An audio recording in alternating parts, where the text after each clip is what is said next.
The Provider Development staff at Buckeye Hills Regional Council welcomes Passport providers to a training session on random call logs and annual reports. My name is Erin Davis, and I am one of the Provider Development Risk Assessment Specialists with our agency. The PowerPoint slides follow along with the rules that are current at the time of this recording, July 29th, 2021. This training is not intended to take priority over current rules, but is to serve as a helpful guide. Once you have been able to view this presentation, you can direct any questions that you may have to the Provider Development staff at Buckeye Hills Regional Council. As part of the Ohio Administrative Code governing Passport Personal Care Service, providers are to comply with Section 121.36 of the Ohio Revised Code. Throughout this presentation, we will review what this means and what the Ohio Department of Aging's expectations are in following this requirement.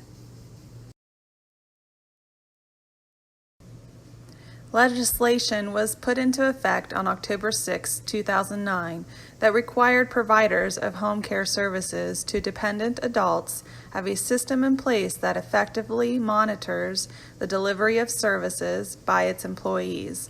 Passport is a home and community-based service that falls into this category.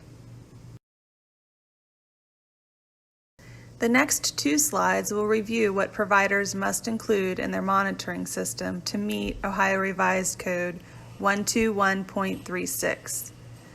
1. A mechanism to verify whether your employees are present at the location where the services are to be provided and at the time the services are to be provided.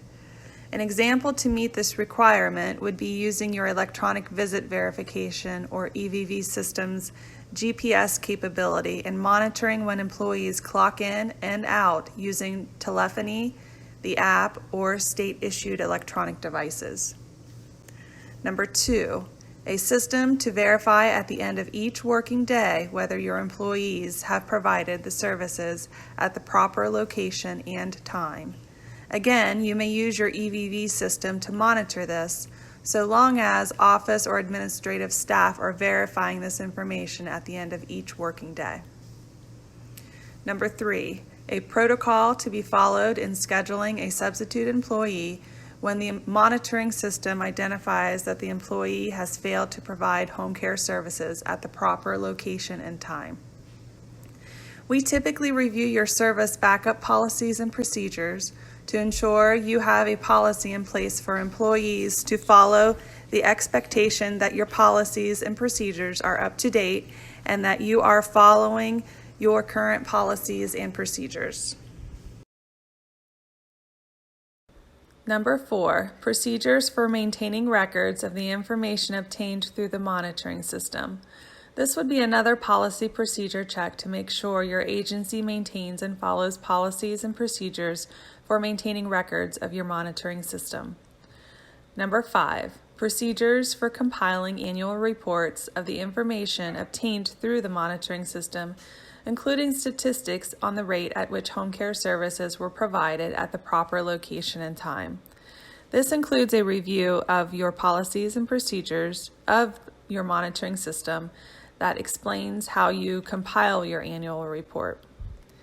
We are also required to review the actual report, which must include some type of statistical analysis on the rate at which home care services were provided at the proper location and time.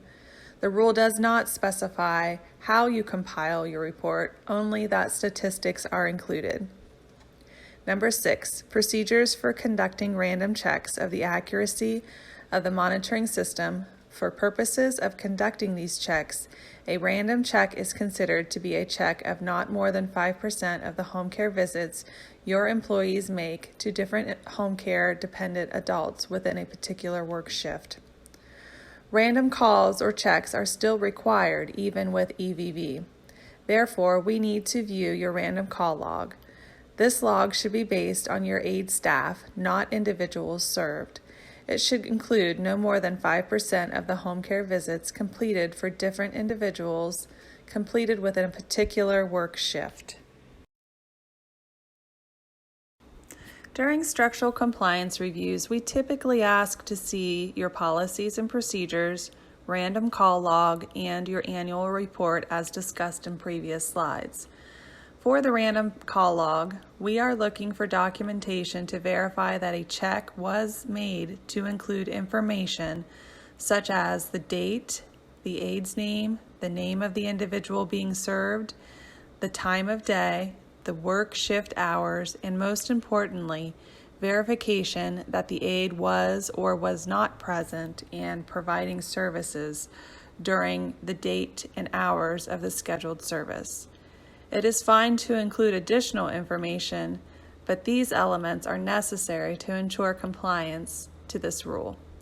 This can be used as another way to monitor your aide staff and make sure they have not found a way to manipulate your EVV system, which has been reported to us by providers and is why this remains in effect. Here are a few takeaways from this presentation. Remember, random checks should be based on aide staff and should include no more than 5% of scheduled visits, and EVV can be used to satisfy many of the requirements of this rule, but it is not a replacement.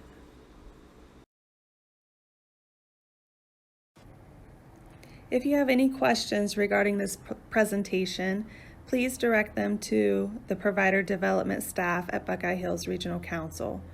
We have listed our department's email address as well as the link for the provider section of our agency's website. We thank you for your participation in this training session, and as always, we thank you for the quality care that you provide to the individuals in our region.